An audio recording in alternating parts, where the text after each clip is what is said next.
সিরাজগঞ্জ জেলা কর্তৃক আয়োজিত অধিকারের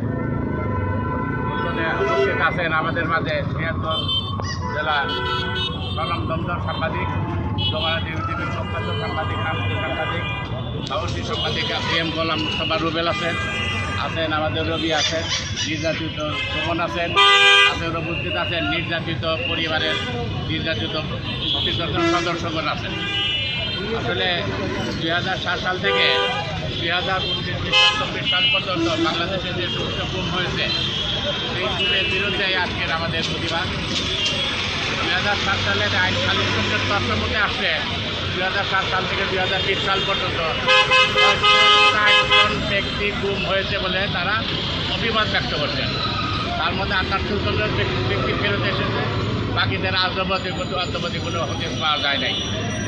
আমরা আছে দীর্ঘদিন হয়ে গেছে কিন্তু গুম হওয়া ব্যক্তিরা ফেরত আসে নাই।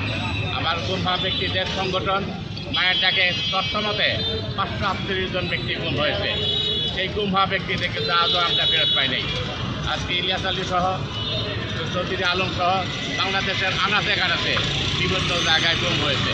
সেই গুম হওয়া ব্যক্তিদের ফেরতের দাবিতে আমাদের আমরা উচিত হয়েছে এবং গুম হওয়া পরিবার কিরমভাবে যে মানসিক একটা যন্ত্রণা থাকে, নির্যাতনে থাকে, তার প্রমাণ হচ্ছে যখন একটা ব্যক্তি গুম হয় সেই ব্যক্তির তো কোনো অবস্থারই অবগত হয় না।